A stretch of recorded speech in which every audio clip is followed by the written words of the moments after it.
Welcome back. It's the Out for Smokes podcast. Mike Recine here. I got some road dates coming up. I got Albuquerque, New Mexico. I got, what the hell do we have? We got Vegas, Skankfest in Vegas. Yes.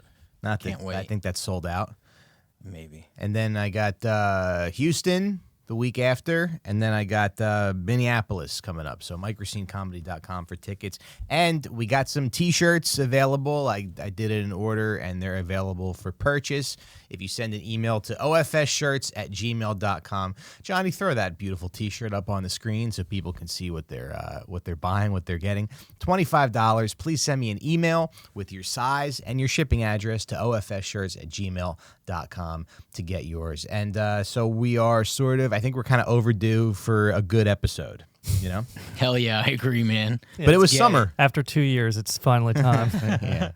No, school's back in session. School's back in session. You know, new it's boxers, new socks, Yeah. new shoes if you could have afforded it. Let's get it. Mm-hmm. Absolutely. I remember my first fourth grade. I went back to school and I had my grandmother buy me a shirt from the Hunchback of Notre Dame. And I go, I think I might be too old to be wearing a Disney shirt to school. Damn it. Shit. Yeah. Yeah. But anyway, you know how August is. August is like a lazy month. I remember Right. when I was in 7th grade, I remember first day of 7th grade, I wore all shady limited. Remember that? It was like M&M's out, like the peak of G Unit and stuff. That's a big deal, that first day of school outfit. Oh, I was decked out. Like you couldn't tell. Like it was like, oh, this kid, he must be a hip hop head. Like in my head, that's what I wanted people to think. Right. Yeah. I'm Game gonna plan. Yeah. Next day, I looked like a grunge kid. I had like Nirvana, ripped pants. And they're like, what is he? That was what was going on in my head. Okay. You thought you were gonna like fake them out. Yeah, and nobody gave a shit, obviously. But in my head, I was like, I am all things. 7th grade. That's really funny. My mom promised me that she would get me lap band surgery for the first day of school. And then it never happened. Damn. And I said, Mom, the first day of school's tomorrow. When is my lap band surgery? I'm supposed to go back to school skinny. Mom, tomorrow's the first day of 8th grade. It's my surgery today, and how long am I gonna have to recover? Eating ice cream sandwiches by the Eating pool. ice cream sandwiches by the pool. Yeah, I'm like, yeah, put me under the knife. Let's go. And then she was like, I was lying to you. You're not getting lap band surgery, but you're gonna go through your growth spurt. Yeah. So Benjamin's first day of school was today. It was good. It was nice. Yeah, it's in Tribeca. Do you get emotional? No, not really, because he's been to school before. What school is it? It's not like It's not a big one. I don't mean the actual school. A big one? But is it like pre-K or? It's like pre-K. Oh, okay. It's a chain of schools. Yeah. Which you want the address? No, You want our door code? I wanted to know what year he was going in. Sometimes people get emotional if it's like the first year. First grade is a big deal for people. Yeah. That's what Deb said. She was like, "Oh, I bet I'm gonna cry so hard." But it's like he went to preschool last year. Yeah. So it's not really, I don't know, and whatever. So, but yeah, he was very good. Didn't cry. I got paperwork I got to fill out. They're like, they want to know about me. So I'll probably have to lie. Yeah, if you're a weirdo. Yeah. And what's your dick look like? Yeah, You gotta send a picture. Please attach a Polaroid of your penis. Okay, so what we want to do today, we got a little advice show for you guys. We're taking your questions and we're answering them. So yeah, I guess we'll get into it unless you guys have anything. No, man. Say. Yeah, I'm excited to answer questions poorly. Were you into the Hunchback of Notre Dame? Yeah, I wanted to talk about it on Patreon, but yeah, Okay. and I We'll just talk about it on rewatched it with my kid, and it's really good. It's really messed up. Yeah. I mean, they do Quasimodo dirty in that movie.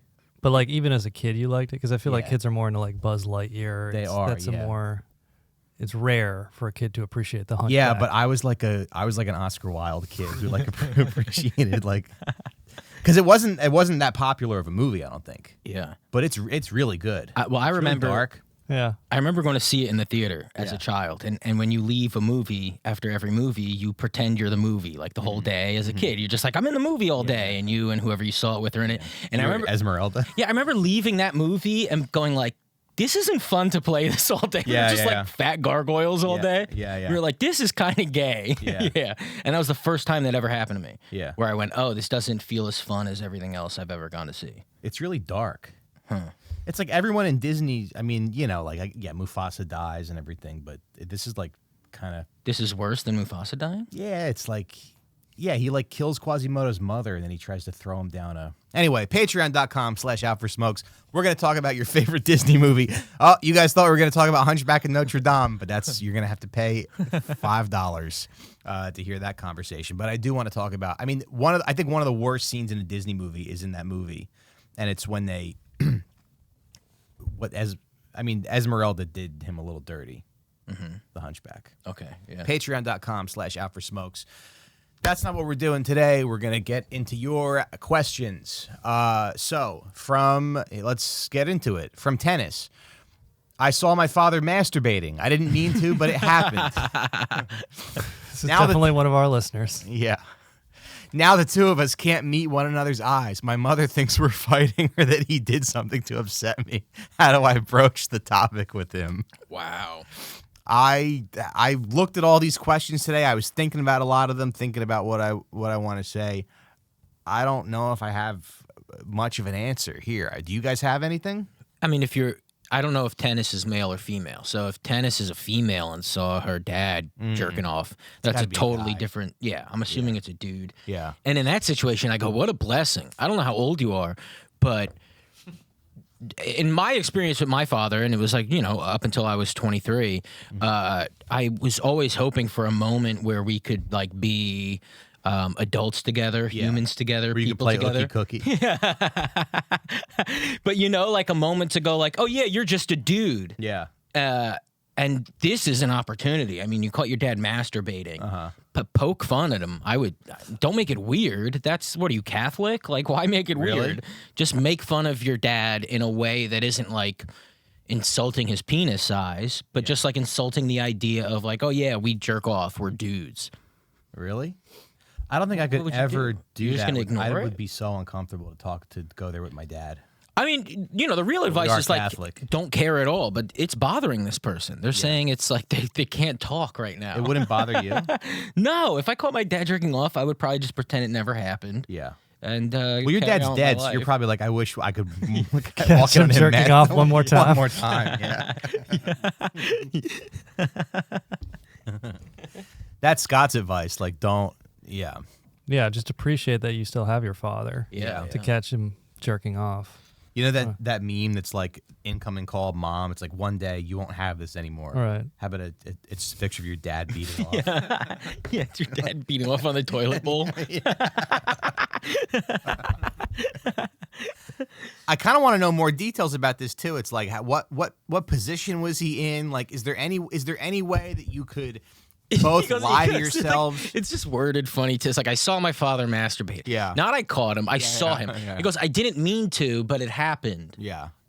It's like, yeah, I know you didn't mean to, dude. He's like, you 14? We know you didn't mean to, bro. Daddy, you want to play our favorite game? Yeah. like you were waiting for a deer to come in the woods. Like you're just waiting for hours for your dad to start masturbating. Dad, I'm home for the summer. Let's play hide and seek like we did when I was younger. Yeah, my mother. And getting the mother involved is very funny too. My mother thinks we're fighting. That's great. Yeah. I do like that. Can you tell your mother? Because the thing is, like, there's a fundamental relationship between mother, son, and father, where it's like you kind of fight for your mother's attention, Sure. And it's like I would constantly try to like undermine my dad and like hope that my mom would take my side over my dad's. Yeah. Sometimes she would side with my dad, but sometimes she would side with me. But it's a very sort of adversarial push-pull kind of relationship. So, like, can you, like, take your mother out to lunch and be like, yes, something is bothering me. Yeah. I caught dad beating mom. You would do that. You would try to, like, flirt with your mom. Mom, it was just so horrible. Mom, it was tiny, Mom. That can't be pleasing you. Your mom's like, no, Mom, let me pay for this. She's like, Robert, get down here. She's hugging you. And she's like, don't worry, honey. I'll make sure he never does it again. You just like smirk at your dad. Your mouth curls into a giant smile.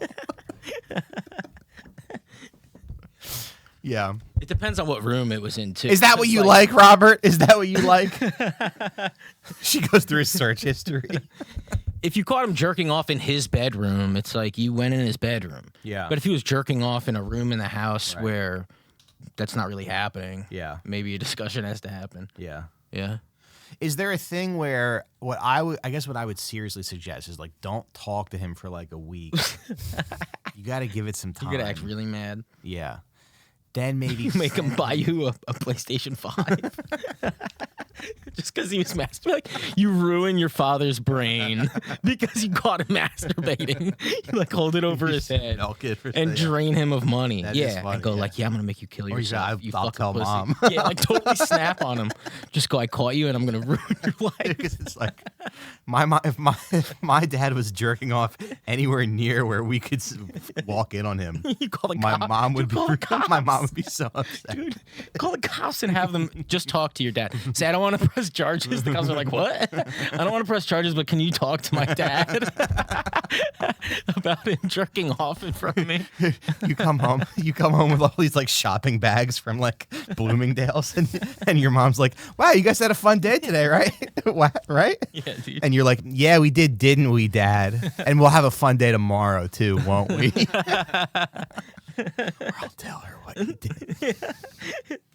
I would say give it a week, then maybe after a week send him like a funny meme or something and just kind of bring it. I don't think you should talk about it. Yeah, I mean, there's not really a reason to have to talk about it. Yeah. It's the fact that he's making it weird. It's like you should have never stopped talking to him because who cares anyway? It is. I have no idea how I would react if this happened to me. I don't even want to think about it. You think you'd go crazy? But I do remember one time I came home from college. Cock hungry? I came home from Acting like the Tasmanian devil. What? Mike turns into the Tasmanian devil when he sees his dad jerking off. His dad's dick. You go, gimme. Werewolf. Yeah. It's making a little whirlwind. Turn into Boy George. I put on blackface and I tie my shirt like that. Like, oh, give me that penis, Daddy. Your mom's like, what the fuck? You have you have some kind of disease, where some psychological disease where like seeing your dad jerk off triggers it, and he knows that, and he knows he's not supposed to do it in the house. Oh yeah. Yeah. But that was a great question though. yeah, okay. So I would mention just say, give it a week, send him a meme, and then maybe kind of like ease your way back, but don't talk about it. No. Yeah. Yeah, I'd have to know more of the logistics. Yeah. I was like, Right. Was he lying on his back? Was he in the shower? right. Yeah. Was he sitting on the toilet? My dad used to shit with the toilet open, with the door open. The door open. Yeah, and if you walked by, I'd flip out. It was always so funny to me. Oh yeah. Yeah. It's Yeah. crazy. Of course, yeah. You'd be like, what the fuck are you doing? Yeah, you're just walking by, like, what? Was in Ireland with my dad, and he like was out with his friend. We were at a hotel, and so he just like stayed out late with his like childhood friend or something. And they got like really drunk. So he comes back to the hotel, and he comes in, and he's just drunk, like drunker than I've ever seen him. And he just starts peeing on the wall of the hotel. Like I'm laying there in bed, and he's just peeing on the wall, and then so I just pretend to be asleep, and then he like goes to sleep, and I never mentioned it in my entire life. That's great. And that's- He just rolled over, like. Does he listen to the pod? I don't think so. No. But yeah, Yeah, my dad woke up one night and pissed on the television. Yeah. My mom was like, what are you doing? And then he like yelled at her, you know, like, what the fuck? Like, I didn't know. And yeah, it was the whole thing. Yeah. Very funny, though. yeah. So my advice would be never mention it or bring it up again and pretend it didn't happen. That rules. Sean, I just won the cookie game. I'm a fucking winner. He pissed on the wall. It's like, I just met my friends for an old game for some points, and I nodded first. yeah. Rules, All right. man. Next question from Andrew Awesome, S. awesome. What are some books you've read that helped shape your politics, and what decade of porn was the best? Two very similar questions. Yeah. Let's see. The Devil's Chessboard, Malcolm X Speaks. Why don't you take this one? Books that shape my politics. Yeah, I mean, I mentioned Peter Dale Scott all the time, but The Road to 9/11 by Peter Dale Scott, Drugs, Oil, War by Peter Dale Scott, Deep Politics of the Death of JFK, Peter Dale Scott. Also, don't be afraid to mix it up. Like throw in an Ann Coulter book or something if you want to. Black Shirts and Reds by Michael Parenti. Yeah, that's really good. Yeah. Anything by Kwame Ture. That's right. Ture. How about you, Scott? Kwame. Kwame's original name is Stokely Carmichael. Stokely Carmichael. Yeah, what a cool dude. Yeah. Yeah. I mean, obviously, I've never really read a political book. I did read the autobiography of Malcolm X like years ago. That was fun. Yeah. I liked it. And then I read something by Noam Chomsky when I was a senior in high school because I got into Bill Hicks. Okay. But I can't pretend I gave a shit or anything like that. You know? Yeah. Yeah. All I got out of it was war was bad. Yeah. It's hard because the good stuff is not really like you're not going to see it at Barnes and Noble. So yeah. And then I don't know, walking through like a major bookstore, it's kind of like you go, there's a lot of crap. Yeah.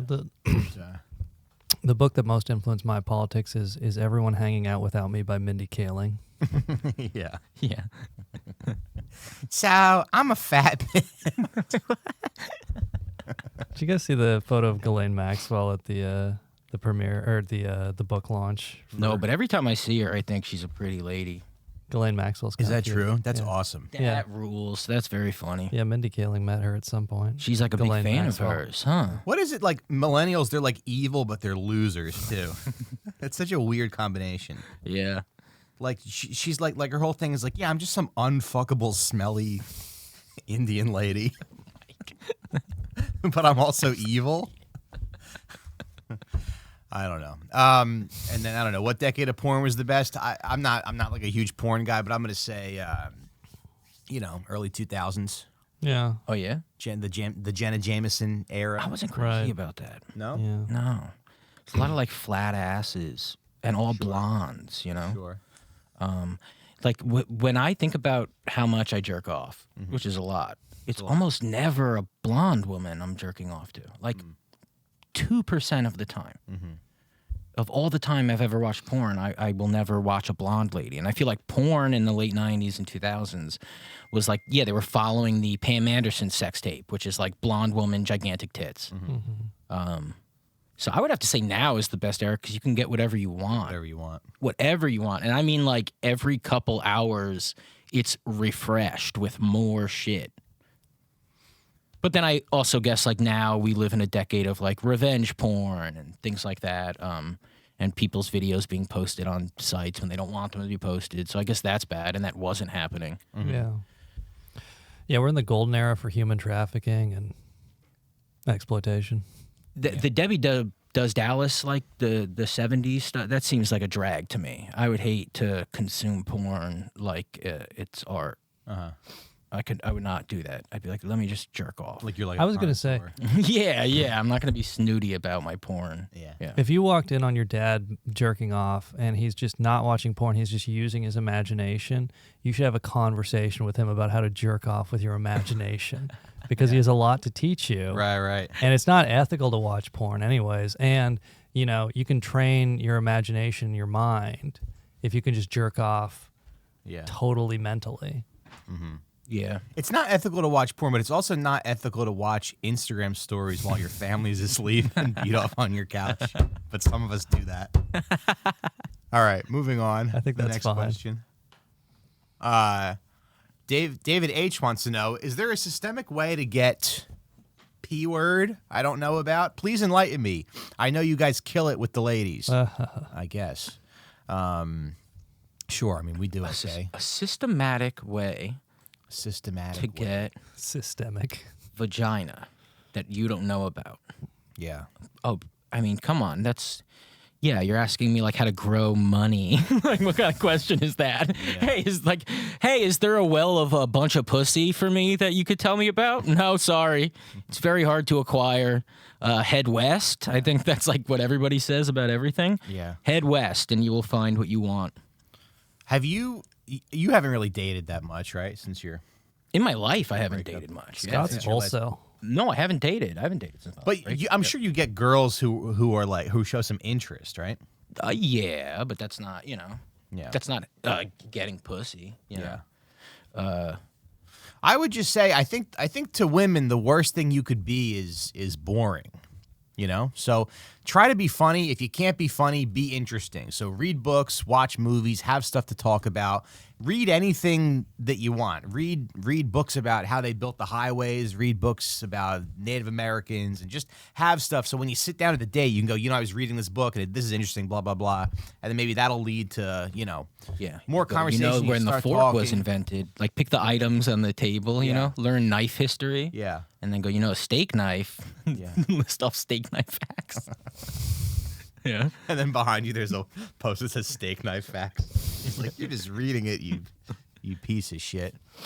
But also, it's like, what is like to get put? Like we were talking before the podcast, where it seems like some people get pussy by just kind of lowering their standard and hanging around, and then you can get. Or penis, like both sexes will lower their standard. Just hang out late at a certain point at night and kind of hang out late at night. Yeah. Hop around and see if anything is possible. It's like, like how do I get pussy? Pretend you're a serial killer, but don't murder people. Mm-hmm. Yeah. Mm-hmm. Just like walk around late at night and it'll happen. Right. Yeah. Get a trench coat. Yeah.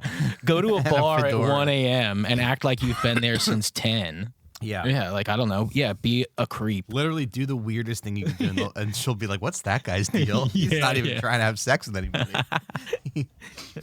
Is there a systematic way to get pussy? Well, let me tell you about the DMing Scott's sister on Instagram method. It's a pussy glitch. Pussy glitch. Infinite pussy glitch. It's a chase pussy glitch. Yo, I'm about to DM Scott's sister right now.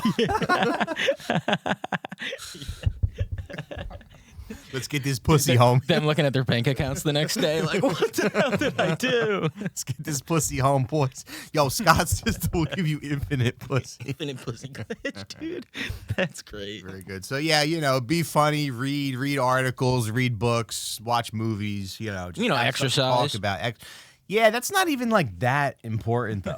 I know, but it's good for you, as a human being. Yeah. Yeah. Girls don't seem to care. If you exercise. No way. Is that true? You should exercise, but you think girls don't care? I think it's worse. I think a girl would rather be on a date with like a fat guy who was funny than a ripped guy who bored them. Oh, okay. Yeah. Maybe. Yeah. Yeah, maybe. I think they want to be like intellectually stimulated. Is that weird? Yeah. Oh, the only other thing I would say would be talk to a bunch of different women and like, I don't know. People have weird ideas about like game, like, oh, you're like so charming all the time, but it's more just like you just talk to a bunch of different women and you kind of learn, you do it enough, you learn to recognize when someone's actually interested in you. Right. Yeah. So you just talk to a lot of different women and then learn to pick up the signs when they're interested, because a lot of them won't be. Yeah. That's about it. Get a wife. That's a good one. That's sort of like, You get a lot more offers. Yeah. Yeah. You buy a motorcycle and you like peel out in front of bars. Yeah. You make screeching noises. All right. Next question. Taylor E wants to know. This is where we're going to switch gears a little bit. I'm 7 months pregnant and on a bed rest due to pregnancy complications. What should I do to pass the time? I'm losing my mind. I'll let you guys start. Have you taken up drinking? Yeah, I don't know what 7 months pregnant feels like, but it's probably like the closest I could get to is depression, right? Like I'm on bed rest, due to complications. That sounds like depression to me. And so, what should you do to pass the time? I mean, hey, you're 7 months. Why don't you start walking and let that baby come a little early? Let that water break sooner than later. Mm-hmm. Could play Cyberpunk 2077. Yeah, I feel like you need a mix of like passive hobbies and active hobbies. So like watch, we're probably gonna say watch some movies, read some books, but can you learn something? Can you learn like graphic design or video editing or Photoshop or something like that? Can you learn a new skill? Yeah. Could you edit clips for us for free? Yeah. Yeah. Could you watch hundreds of hours of the Out for Smokes podcast and get a little bit of brain damage? Probably pass it on to your kid, but get us some more views on Instagram. Oh, listen to because you got to worry about the baby too, right? So you listen to classical music and stuff. Yeah, and it helps. That's what I've heard. Yeah. So you could do that. Yeah. All that cute stuff. Get plants. I would grow stuff. She's on bed rest though. Yeah, so you get a little. I don't know if she can. Right next to your bed. You Get just up. Yeah, you just pour some water next to your bed. Yeah. Watch things grow. A little tomato plant in your room and watch it grow along with your baby. Mm-hmm.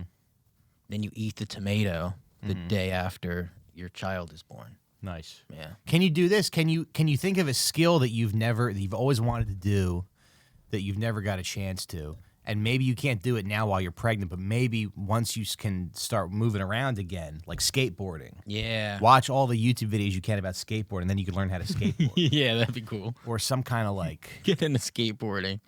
You know what I was thinking about doing? I feel like I want to take like a hip-hop dance class. What? Just because it's something different. Yeah. And it'd be nice to just like know how to dance in my house. To do hip hop? Yeah. Yeah. Yeah. Shut him back down. I'm just like Yeah. in the middle of the night. I like that. Yeah. It's kind of funny. I only ever knew Mike when he was pretending to be a blue-collar Italian man and not when he was a fat gay theater kid who like the Hunchback of Notre Dame. Yeah. I know. It's been a long journey. Yeah, so good luck with that. Also, you could maybe find do like a long book or something. Yeah, read The Power Broker. Read The Power Broker. Some of us, we look at a book that's like more than 700 pages and we go, oh, I'll never read that. Yeah. Yeah. But it's like some of those books are fun to read because there's a lot of information and you'll know a lot about one topic. Yeah. You'll be very well versed in one area. So I kind of like longer books because you can they cover everything. Yeah, a really well-written long book will go by pretty fast. Yeah. You get a tech deck instead of skating. Mm-hmm. Just something you could slide down your pregnant belly. Yeah. Do some ollies with your fingers. Yeah. Yeah, you should get your husband or partner to set up like a Hot Wheels set around your convalescence bed. Yeah. So you can just do little races. Or dominoes, and then when your water breaks, you could like knock the first one over. I don't know. That's a good idea. All right, so yeah, good luck, Taylor. All right. What kind of car should I buy? Need an SUV. Scott, any thoughts? I don't know much about SUVs, so I always just go with a Honda. Yeah. Because they're really great on gas and they last forever as long as you Yeah. fill your oil. If you could do a small SUV like the Honda HR-V or the Toyota CHR, they are small, but if you live in a city, it's like I think that's really good. When we got our car, we looked at the HR-V and the CR-V, and we realized The HIV. I know, the Honda HIV. Yep. And we realized that the Honda HIV was a fine size, and we had that for 3 years, and it was good. So I would recommend that. I don't know. I like a nice small SUV. Sure. And what I've also heard is that some people say if you think you need an SUV, all you need is a hatchback. So maybe think about a hatchback. Maybe think about a nice Honda Fit. I don't know. Ooh. Yeah. Fold those seats down. You can fit a couple Guatemalans in the back. And that's all you need. Now you've solved your problem of not having any friends. Yeah. Or sex. Yeah. All right. Good luck, Nick. Okay. Sean, you want to read this one? I'm starting over in my career on the West Coast. What's some advice for a second act for dudes? It's kind of embarrassing, but consultant in defense-related field that specialized in a country that rhymes with Dina. And I want... Yeah, and I want... Oh, Dinah. Oh, Dinah, China. Yeah. And I want to literally do the opposite so that I can look myself in the mirror and not feel disgust. Maybe a university or City of Seattle job or some white-collar email job. I'm effectively starting from the bottom again because my specialization does not really translate to the private sector. So this person was in some sort of defense-related industry with a bit of a China focus. And now they want to get out because they don't want to contribute to World War III and make their money blowing up the planet. Can you get a job at like a massage parlor or like a Chinese restaurant just to sort of give them reparations? Yeah, I guess you could do that. Yeah. Oh, I like that. Give back in that way. Yeah. Do happy endings for Chinese businessmen. Yeah. Yeah, just work the phone at a Chinese restaurant. Now, what happens though when you have a degree? You can just work. You can just get office jobs. It doesn't matter what it's in. Yeah, most office jobs are entry level, Excel, spreadsheet stuff. If you have a 4-year college degree, you can just apply, or more likely, just find a recruiter. And if you're in a big city, just find a recruiter, give them your resume. They'll help you with a cover letter and interviews. And most of the people, not most, but a lot of the people I know who got jobs in New York just did it through a recruiter. Okay. So get a recruiter, and like city of Seattle, if you're there, that's a good idea. Any city or state local government jobs will tend to be, good benefits, not as crazy as the private sector. What about the post office? Post office is good. The post office is like if you don't have a college degree, the post office is one of the few ways you can still kind of get a middle class-ish job in the United States. I did it for a few months, and I was terrible at it. You got chased by dogs? Yeah. Some fucking old Puerto Rican guy threatened to kill me because he thought I put his social security check in the wrong mailbox. See, that's the type of job you don't want, where you have to deal with something that everybody does. Yeah. Because you forget, because most with like moving or podcasting or whatever, not everybody participates in that. No. But everybody gets mail. Yeah. So you have to meet every type of person. Yeah. I think the three of us would have been great milkmen. I think we would have really knocked it out of the park, delivering milk. It is too bad they got rid of that. Talking like kindly to women who are alone at their houses, and then just heading out. You just like get to deliver the best real gig ever. Yeah. milk in a glass bottle with no hormones, and then you get to fuck some guy's wife. And then you get to spit in his milk. Right, because we're gonna be evil milkmen, right, guys? Yeah, we're evil milkmen, the only kind. Right before you. Here's my advice to this person starting over in the career on the West Coast. Okay, yeah. So again, the advice for a second act. My advice would be, since you are seeing it as a second act, take a bit of an intermission right now, my friend. If you were, working in like arms dealing and defense for China or whatever, go visit some national parks for a minute. Don't just like jump into another job. Maybe University of a city that rains most of the year. It just sounds all very depressing. Yeah. Yeah. You could even move if you wanted to. Yeah. I would take Mike's thing that he wanted to do and you do it. Take like a hip hop class for a little bit. Take a hip hop class. Yeah. I can't do it. No. I don't have to. I get yelled at. Where the hell are you? It's dinner time. You took a hip hop class. I got a big clock around my neck. I'm like, you don't let me do anything I want to do. You're trying to break dance. This is the only time I'm happy. Is when I'm in my hip hop dance class. I'm the only guy there. All right. It's never too late to start over, though. Time will pass anyways. Yeah. Oh yeah, that's an absolute fast. Because at the end of the day, you have to start over anyway. Like, let's say you live to 65 and you have, she could die and then you got to start over. So it's like, what's the difference between starting over at 30, 35, 40, 45? Like, there's constant start overs. So just and then it's like, you're not really enjoy starting over if you have all the knowledge and the skills that you've acquired from other Yep. jobs. So it's like, Yeah, hopefully you have enough blood money from the China defense job that you can coast on that for a while. Although a couple years ago, I picked up some construction work, and like everybody else on the job site had like been doing construction for a while. And I'm just like there, and I'm like, yeah, I'm here, or whatever you need me to do.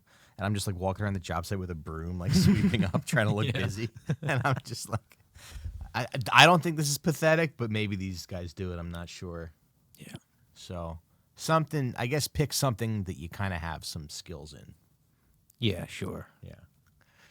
All right. How do you confront a compulsive liar? Parentheses, who is a white woman? No need to repeat yourself. Yeah.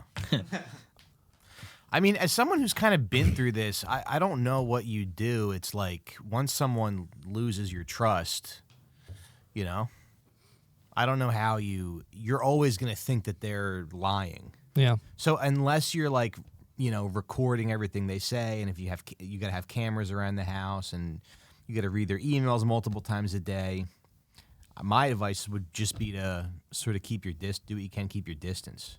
My advice would be to document all of it and expose them on TikTok. I like that. People do love a good, story like that. Sure. Yeah. Screenshots, just getting real messy on TikTok. Just green screening yourself in front of your screenshot of your of the text message. This is what Jennifer texted me yesterday at 11 a.m. As you can see, Jennifer is a liar. How should you confront it? Yeah, I mean, the wording of this is that whoever's lying to you is lying about things that are making you mad, right? Like you have to confront them. Yeah. Because what I've noticed with a lot of liars is they just lie, like and just for the sake of it. Yeah, and that's what you pick on. And so when they start lying and it hurts you, you have to go like, oh wait, this motherfucker kind of just, this is how they move. It's like they lie, and so are they trying to hurt me? What are they doing? Is this like some people like hide in lies all the time, you know? Yeah. So yeah, just figure out what the lie is and don't approach them in like a confrontational way. Yeah. Approach them in like a, hey, you notice you do this thing? Like, what, you know, are you okay? Like treat them like maybe they need your help getting out of being a liar.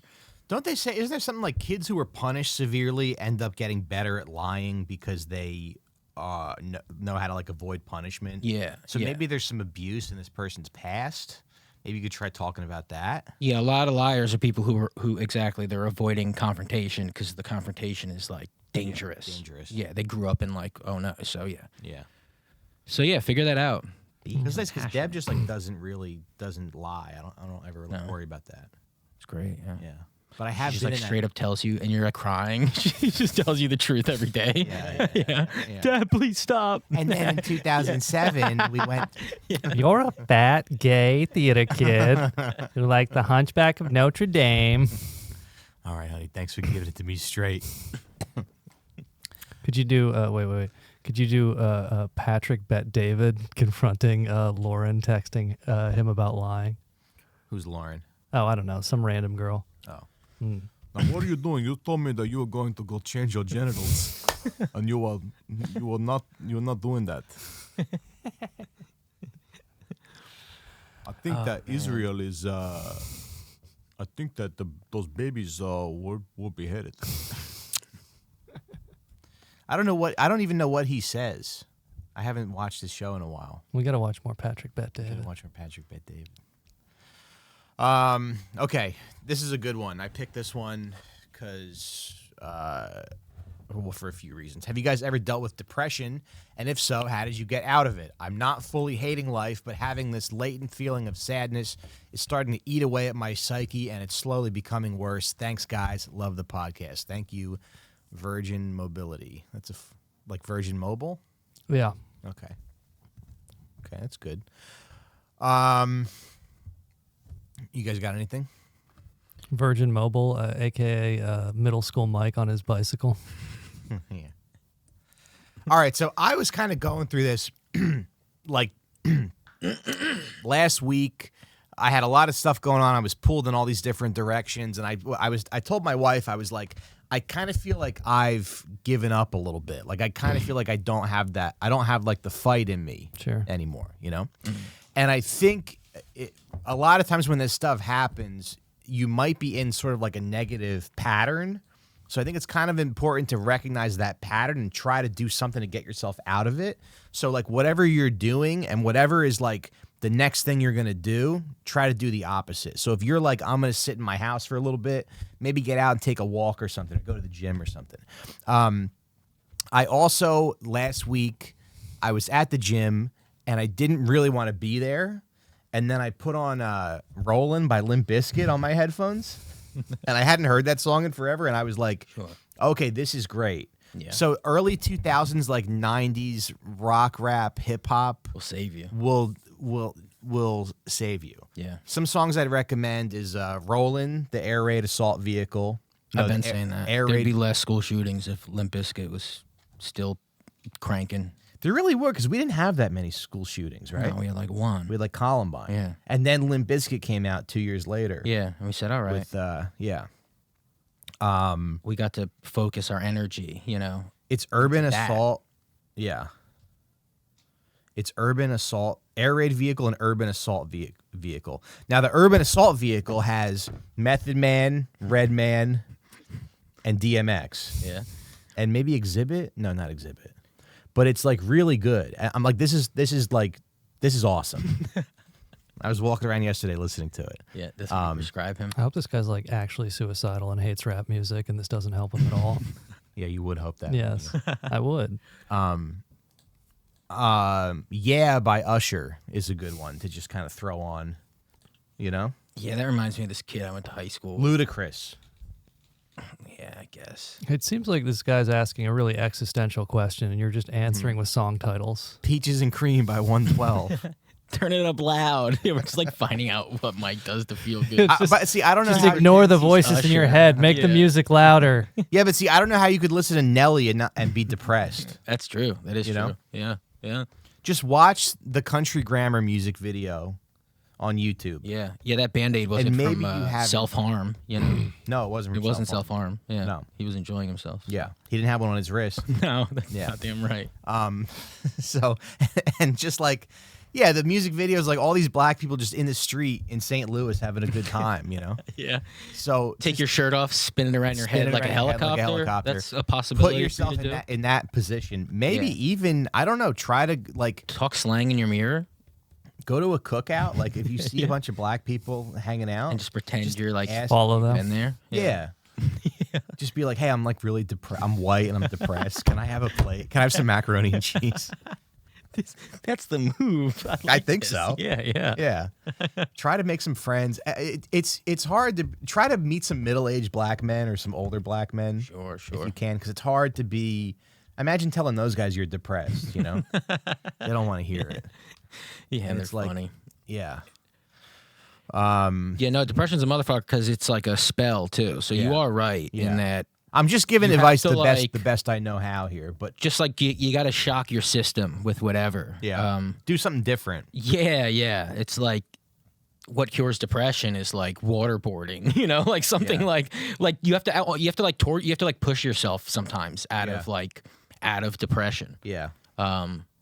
Get ready to feel a little discomfort, maybe. It's not going to be comfortable leaving your house, but And then it's the repetition of it, because I mean, you know, everybody who gets depressed knows you have those like 2 days that you feel like you're king of the world, yeah. and then you can't tackle that. So Yeah. it's like consistency in the movement, man. I think it's about movement, and I don't do it Yeah. enough. But when I move, Yeah. I'm like, oh, why can't I move? And that's why it's so hard. Cause, Yeah. you know, but yeah, Yeah, when I'm depressed, what always helps me is not leaving my apartment for the entire weekend and Gooning. gooning, smoking a lot of weed, refreshing my Twitter 11 hours a day.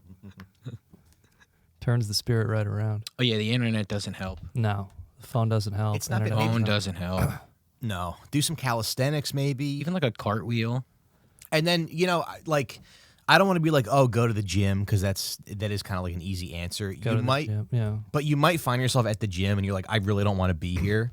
But I'm telling you, like, there's certain songs that'll get you The songs. hyped. Some Ace of Base.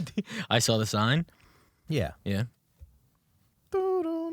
No, not I Saw the Sign. that's all their songs sound. Bum, bum, bum, bum.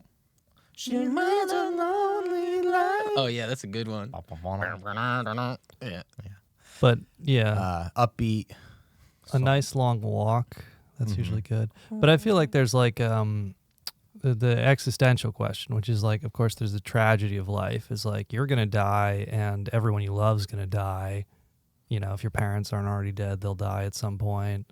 See, I don't even have time to think about You don't have time to because you're raising a kid. Maybe that's the solution: is just have a child, Yeah. so that you don't have time to just be in your own head about this all day. Oh well, that's what's so annoying about puppy all or those something. guys that we hate, because they're right about the one thing, which is like, yeah, family. Like if you focus on your family, it does seem to help certain things. You know, Yeah. like if you ground yourself in others and not just you. Like Yeah. Yeah. be, you know, I guess, and it is more better to be selfless. stressed than to be depressed. yeah, So find stuff that stresses you out. Like Yeah. maybe a Brazilian wife. yeah. And again, I mean, I guess it depends what you want out of your life, but I also have noticed like the people who like take part in their communities, like Mm-hmm.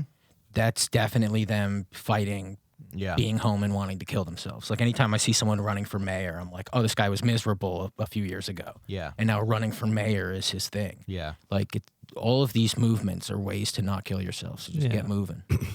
That's huge too, because I do think capitalism does want to like isolate you. And I don't know, I just remember like my early 20s, you know, living in New York City and not understanding like the importance of community. And now it's like I am around people a lot more, and I have my family, and I don't know, even if it's like try to be around people, even if it's just getting a coffee and maybe talking to your barista or something, or you know, but it's animals. I think you got to break, if you can break that pattern that says it's hopeless, I don't want to do it, I don't have any fight in me. Yeah. I'm telling you, the Method Man verse is really sick on the Well, what with like, Mike is I'm saying the Dio, I'm working at the about music is like you should avoid some types of music. Like I do believe that if you're in a rut, there's certain musicians aren't going to help you if they're the miserable musician. But that's why Limp Bizkit is perfect, because it's like low IQ. Yeah. It's just really just for dumb people. Yeah, but it's try hype. not to lean into the, you know, if you're sad, don't turn on a sad song. Like, Yeah. That's not the move ever. Yeah.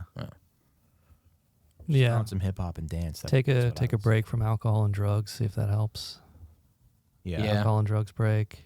Gooning break. We see a post next week. It's like, hi, I went over to Steven's house and he had put a shotgun in his mouth, and Nelly's Country Grammar was playing on his TV. His Hot in Here was playing and his head was in the oven.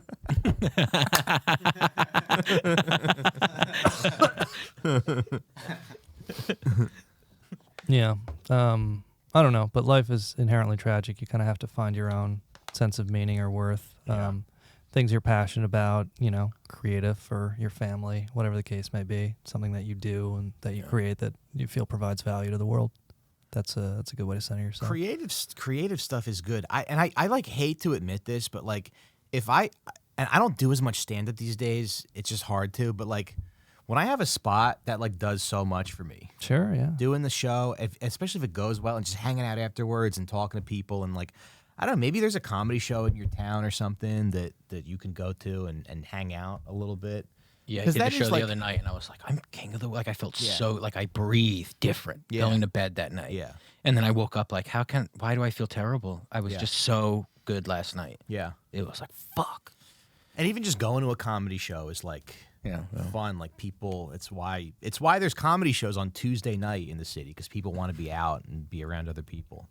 Don't feel self-conscious about going alone or whatever. All right, so cool. We're in sort of the home stretch. We had a lot of questions we didn't get to, but we will get to them over on the Patreon episode, patreon.com/outforsmokes. Go ahead and join. You can join our Patreon community for free, or $5 a month gets you a bonus episode every single week.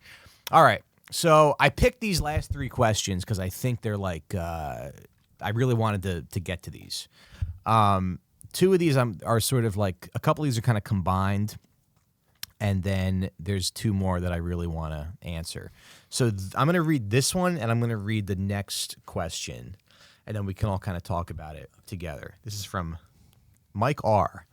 I'm currently conflicted what I should do. I'm back with my ex-fiance, but during our year apart, I briefly dated another lady who I cannot stop thinking about. We still text and keep it casual when conversing, but we both know we love each other. What would you do? Would you now break up with your girlfriend who was your fiance, or try to forget about the newest lady? And I think what's very telling here is he didn't say anything good about his fiance. Yeah, he just said he's back with his ex-fiance. Back with his ex-fiance. So they were once exes, and now they're back together. But he's thinking about this. But they had a little break, and he's thinking about this other girl that he. So this one is interesting, and let's go down to the next question. Let's go down to the next question. Okay. Okay, so that's okay. I got it right here. Okay, cool. Yeah, because so I wanted to read these together because it's like they're similar. Have you guys ever experienced limerence? I had to look up that word today. For another girl while you're in a long-term relationship. I've been dating. What does that mean? It means like infatuation. Oh. Which I don't know why you don't just use the word that we all know. But it's good. We know another. Limerence. Limerence? It must be limerence. Limerence sounds right. Limerence sounds right. Yeah, see, our listeners aren't retards. Yeah. Some pretty $10 vocabularies out there. Yeah.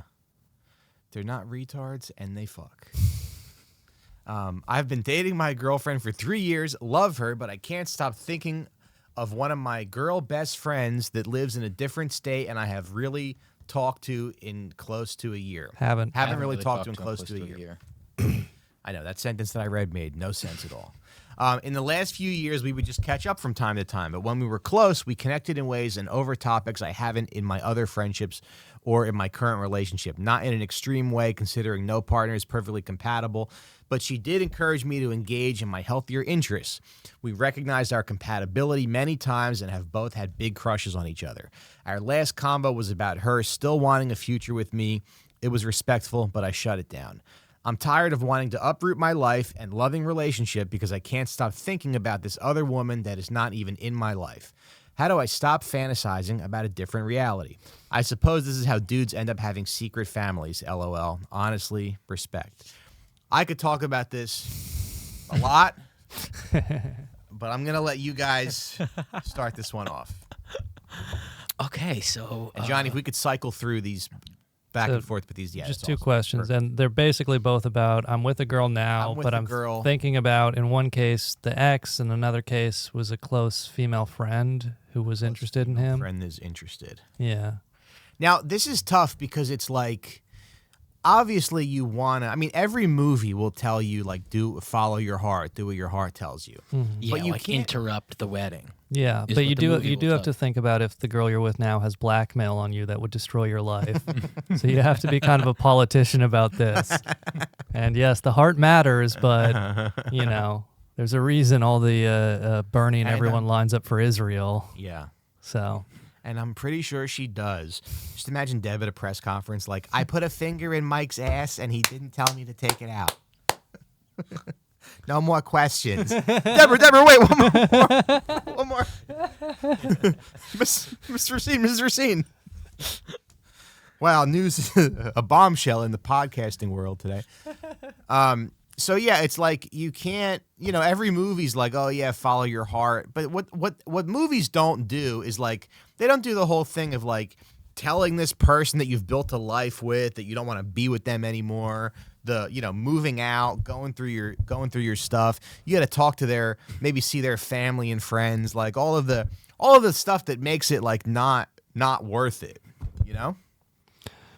Yeah, and it's difficult because, you know, it's easy to like have a fantasy about somebody or like, you know, date them briefly or like, you know, even just date them or just start dating, blah, blah, blah.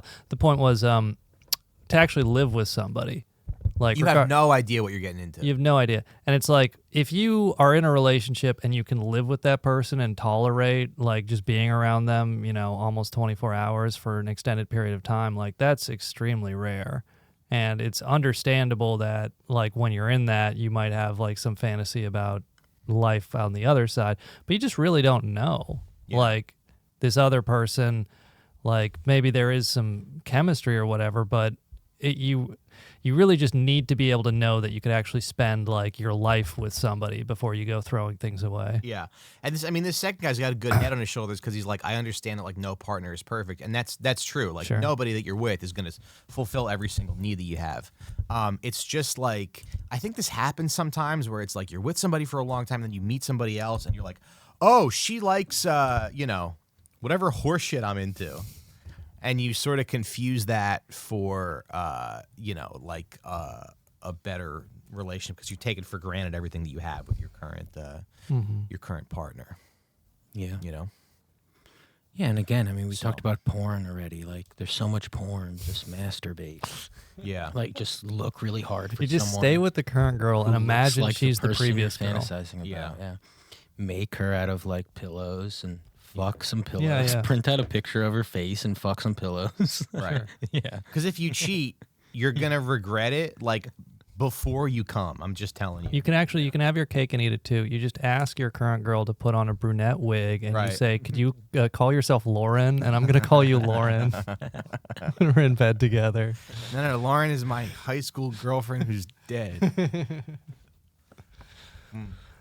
But what you don't want to do is you don't want to like, keep a relationship going with somebody outside of your current relationship. And, you're going to think that you're smart enough to do that. But to have it all. If you're texting somebody, outside of your relationship, that's no. Yeah. Women get even madder about the emotional cheating.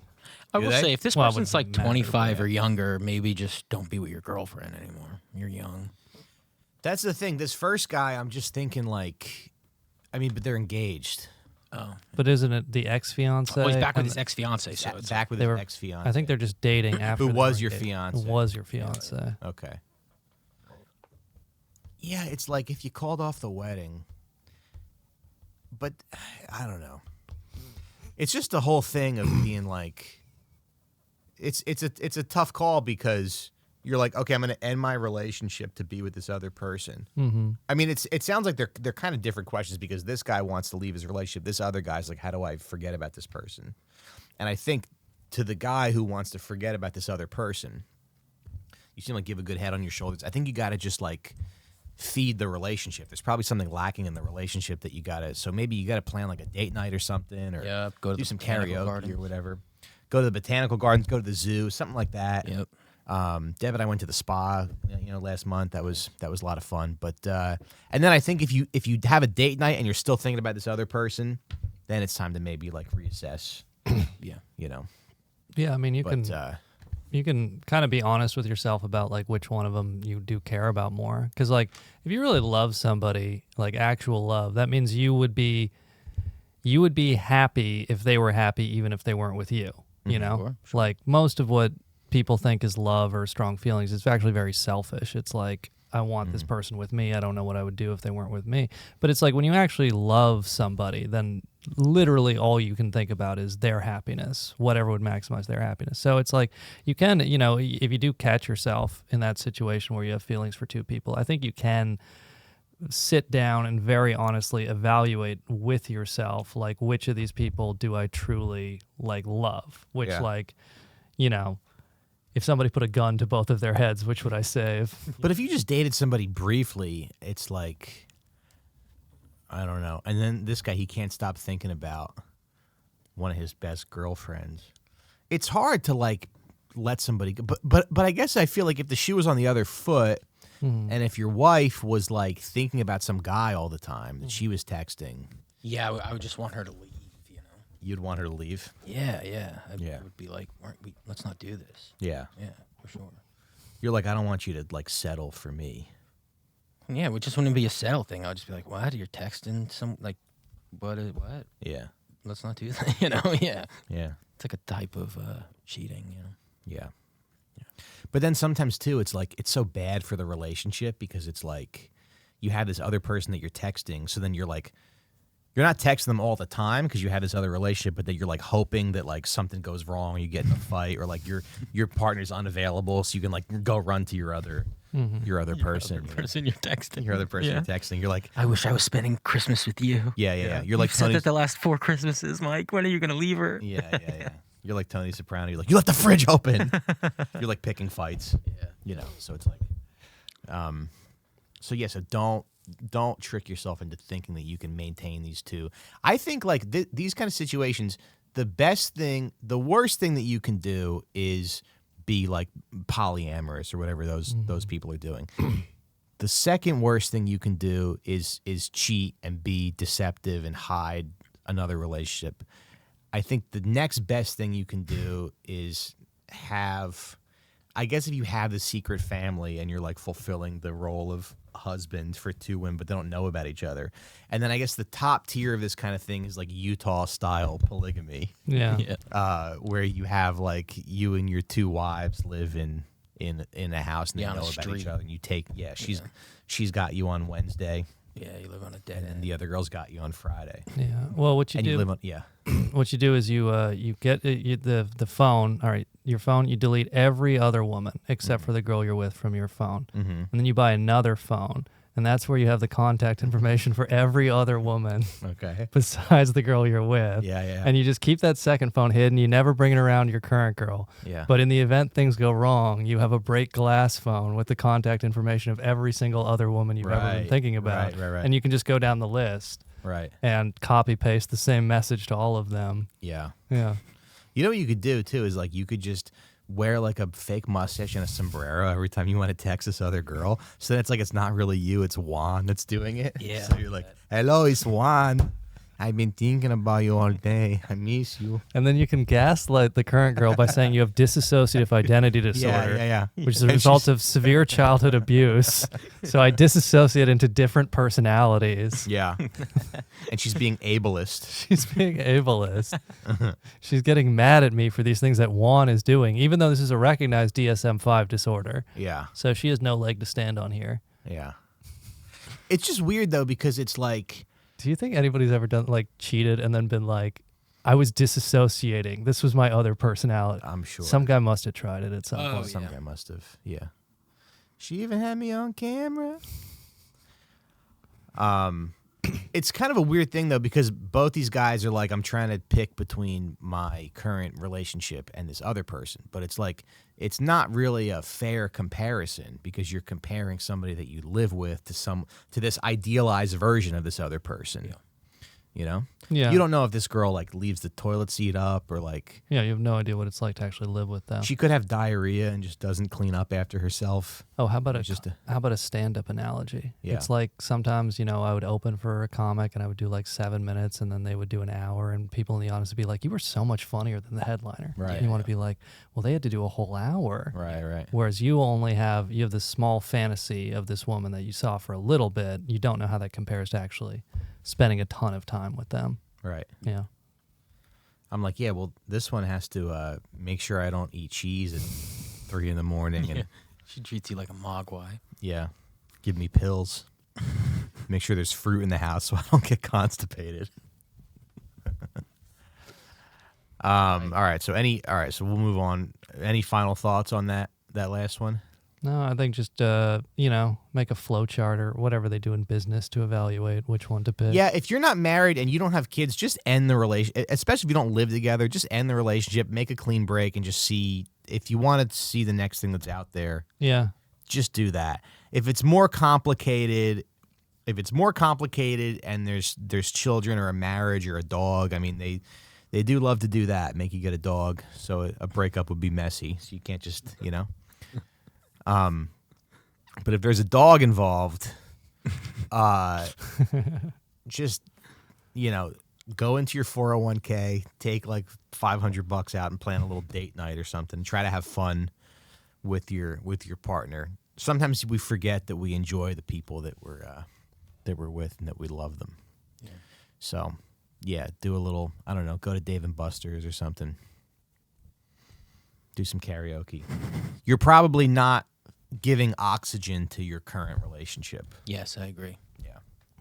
Yeah. I mean, it does seem like a modern problem where people constantly think there's something better right out there, especially with It's a modern problem, yeah. with like Tinder and stuff, because you have theoretically infinite options. Yeah. But then you actually date for, X number of years, you realize pretty quickly it's just like there's a lot of beautiful people, the opposite gender out there, but there's usually pretty few that you're like compatible with. Yeah. So if you find that, it's you should definitely hang on to it. Yeah.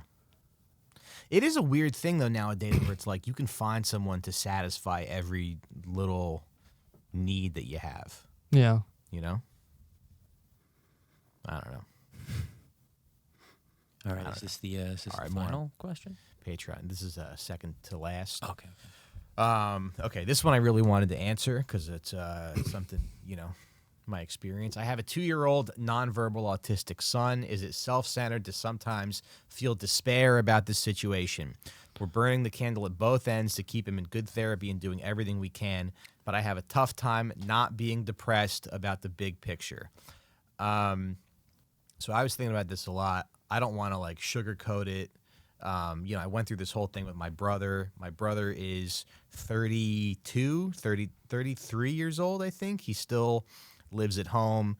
He's very big. He's very strong. I think he pushed my dad over a couple nights ago. My dad fell and hit his head. Whoa. Caught your dad jerking off. He caught my dad jerking off. He got scared and attacked him. Yeah. My dad killed him. And I don't... He pushed your dad. That rules. Yeah. And this is just one of those things where it's like, it's completely... He pushed my dad. The belt around his neck got lodged. He couldn't get the belt untied. He had to go to the hospital. Oh my God. If my dad killed my brother, I'd be like, all right, we got to figure this out. We got to dump this body somewhere. If my brother killed my dad, I'd be like, why did you do that? No! No! No! Yeah, get off the roof. Yeah. But my cousin has an autistic son Sure. who's probably, I don't know, 6 or 7.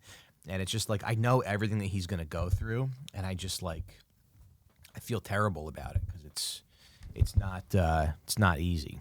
Oh, it seems so rough, yeah. It's really rough. And it never ends. They don't grow up. They don't go to college. They don't get a job. I would say the best thing you can do is just think about like some kind of support system, babysitters, if you have grandparents or something. There's also programs. I mean, there should be more caretakers available.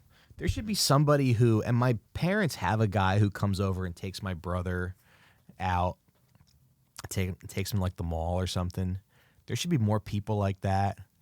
But I think the best thing you can do is just give yourself the little breaks here and there. Yeah, I mean, the question of is it self-centered to sometimes feel despair? Like, no, it's beyond normal to feel that way. You're completely in the right. Difficult things are allowed to feel like burdens sometimes. Even if you love the thing that's giving you a tough time. It's like you didn't sign up for a nonverbal autistic son. Yeah, so it's allowed to hurt a little, especially if you're still doing, like, if you go, is it okay to, be self-centered about this and ignore him for 2 weeks? Like, that's terrible. But if you're taking care of him every day, like, holy shit, yeah, man, you have every right to kind of, I would honestly say maybe like join something where you could let some of that out in like a physical way. Because I would assume there's a lot of anger in that too. If you have a nonverbal autistic son, it's like start boxing or something. Yeah. If I have another kid and it's autistic, it's gonna be rough. You might not see me again. And then it's also like, okay, if you have a horse that breaks its leg, you can shoot the horse. Yeah. But if you shoot your autistic son, that's like frowned upon. Yeah. I do think that sometimes my mom will say to me like, I could kill him. Yeah. And so I just think I don't know, you got to just be honest about the road ahead of you. It's not going to be easy. It's going to be long. It's going to be a marathon. But I guess the best thing you can do is just give yourself those little breaks. Find a way to give yourself those breaks. Yeah. Yeah, this is your job. Anytime someone has something like this, I go like, you shouldn't have to work. This should get to be your fucking job, is dealing with this. Yeah. So, take it easy on yourself for sure. Hopefully you'll find some activities that he likes, maybe. Like my brother goes bowling. Yeah, you never know if he's going to be like a genius at something, right? That's everybody's hope, that all of a sudden he starts playing piano keys. And he could be like Rain Man for identifying pornographic actresses. Like if you get him trained on porn now, you could just like see any frame from any porn movie and identify which film it's from. Yeah. He could be like a poker genius. Yeah. Win a bunch of money in Vegas. Yeah. I just think back to my childhood. It's like our family was never together, and there were so many like just meltdowns and like screaming. And I remember one time my brother, like, he would eat his French fries, but he wouldn't eat his chicken nuggets. And my mom and I like held him down and like shoved the chicken nuggets in his mouth so he would eat it. Yeah. And he just like, he was like so pissed. He was screaming and like, it's like that movie Sallow. Yeah. Is it? Well, I haven't seen it. Yeah. You probably watched it like this weekend, right? No, I didn't. No. So good luck. Feel free to reach out, email the show, outforsmokespod. Hopefully we did something. Maybe I could talk to my mom, see what she says. But don't be kind to yourself. Give yourself some grace, because you're dealing with something that people shouldn't have to go through. Your kids should grow up and develop a drug problem, and then they're not really you can't do anything about it, or they should be mentally ill. Yeah, they should become bipolar or something, and not they shouldn't burden you until they're in their 30s. All right. Do we want to do this last one, or how are we doing on time? We're at an hour 10, but how fast can you answer it? What do you guys think? Is this interesting? I do open mics, and I'm having some trouble with the punchline on a few jokes. Any writing tips? My process for writing. Nobody wants to hear about this. I understand, but Eddie, I hope you get some. You benefit from this a little bit. I like to. So there's more. Getting on stage is the most important thing, right? But you want to do a lot of work. Find a writing partner is what I would suggest. Yeah, look for like a female comic in their early 20s. Just ask if she wants to come over and write together. Yeah. DM 100 of them. Just every female comic in your scene, exclusively. She wants to write. Yeah. She wants to come over and write sometime. Yeah. No, you should find like find a guy, or you might become friends with if there's somebody at the mic that's nice to you, that you like. There's nothing wrong with meeting a girl for lunch, kicking some ideas around, but you definitely need that other person to sort of validate your ideas. And then just have the humility to understand that like maybe 1 out of 10 of the ideas that you have are not going to be good. I have a ton of ideas right here. I did a show the other night down the shore, and the crowd was very nice, and I said, "Do you guys mind if I tried some new stuff?" And I tried out like 3 or 4 new bits, and they were all just crapola. And the thing with a comedy career is that like careers are long, and there's some things that get easier, but then there's some things that are like going to be just as hard as they were in your first year as they are 20 years in. Mm-hmm. There's always going to be that I don't have anything to say, I don't have anything to talk about. I don't know if anything's funny. I don't know if I'm funny. It's 3:00 on a Tuesday. I have nothing going on, and I need to create something out of nothing, Yeah. And that's like really hard. But use the voice memo app. If you have an idea for something funny, say it into your phone, record it, listen to it again, sit down with somebody, sit down with a writing partner, and then remember, like a big part of joke writing is just just poke myself in the eye. A big part of joke writing is that you never really know where the thing's going to go. You never know what your punchline is going to be. You could have 6 or 7 ideas for angles of where the joke is going to go, and then the one that you didn't think was going to be anything is what makes the crowd laugh, right? Because it's the audience that's validating what you're doing. So remember that. Be humble. And I was going to say something else. I forget what it was. Don't mistake. This is a big mistake that a lot of new comics do. They'll mistake the premise for the bit. Okay. So the thing is, a lot of us, we have an ability to recognize when something's funny, when there's a funny, joke premise, but we don't always know what the bit is. Right. And the bit is the thing that you create after the premise. So a lot of us can recognize, we see a guy said something, or we saw a sign or something, and that was funny. But you're not done writing by just recognizing a funny premise. Understand when you've recognized a funny premise that now you have to be creative, and you have to like make something and go somewhere with the bit. So the premise that you've identified might get a laugh, but you do have to take it somewhere, and that is the joke, and that's the thing that only you can do with that premise. Yeah. Anything to add? I sit in a room like Matilda. Mm-hmm. I just move words around. That's all I do. I kind of just sit and go like this. Yeah. And then hope something happens. Yeah. Yeah. When I wrote that worst pedophile bit years and years ago, it's like there's a pedophile. They're calling him the worst pedophile. They think he had over 100 victims, but that's not the worst pedophile. That's the best pedophile. I thought the bit was done when I got to that point, but really the bit was me being like, because the worst pedophile is a guy who like, and then you go through like what the worst pedophile does. So don't forget to write, and the bit is the thing that you create after the premise. And don't be ashamed of the bits if the bits aren't working or if they're not getting laughs. Have the humility to abandon them or keep working on them. But there's always something else ahead of you if you sit down and put the work in. Yeah, and a thesaurus is always good if you're ever stuck. Oh, yeah? Thesauruses kick me out of everything, yeah. Okay. I just need some new words in my head sometimes. Yeah. Like, Yeah. oh, okay. And then once I get that going, I'm fine. And if you're struggling, you can always you take the microphone and use it as if it were a penis. Like you can suck on it, or Yeah, you can like have it like, or you can hump the stool. Yeah, is there a You can- stool on the stage? You can have sex with the stool. You can emulate yourself having sex with the stool. Yeah. That's a good act out. Yeah. So yeah, good luck. Keep writing. Write more.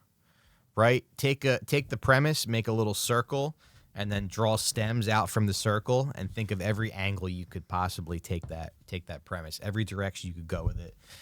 And remember to be creative. Have some imagination. Think about be absurd. Don't be afraid to be a little bit of like a cartoon in the way your cartoon. brain is thinking. Yeah. Yeah. Yeah. You're allowed to be what silly. separates- It's comedy, yeah. That's what separates the memorable comics from the ones that are just kind of doing the paint by numbers stuff. Yeah. Yeah. Yeah. Cool. And best of luck. Yeah. All right, gang. Patreon.com/outforsmokes for more advice questions. Yeah. I think Okay. so. Hell Yeah. We'll talk about Quasimodo and how they did him dirty. Ooh, yeah. Quasimodo. Let's open with that because I don't remember what happened there. Yeah. We might do Byzantine Empire next week. Yeah. I think if you guys are down for that, we could do a little history episode next week. Yeah. Yeah, I'm into that. It's 9/11 next week too. It's 9/11 next week. A look back. Oh yeah. Let's see. Yeah, next Wednesday is 9/11. So all right, either that or Byzantine Empire next week. Okay. We should just do Byzantine Empire. I mean, aren't we all Yeah. sick of talking about 9/11? Talk about 9/11 all the time. Yeah. We get it. We should visit the place together though. I've never really been. Yeah. Yeah, the museum. Okay. Yeah. Cool. Yeah. Apparently they have a small exhibit on the conspiracy theories. No, they don't. Do they? Really? Yeah, they have, that's what I'm told. I've never been there, but Oh, and it's we'll like go check it debunking out. all of it. Yeah. Yeah. And then you're like, wait a minute, that debunking doesn't make sense. Yeah. And Ronan's like, well, that's the end of the tour. Sorry, guys. It's over.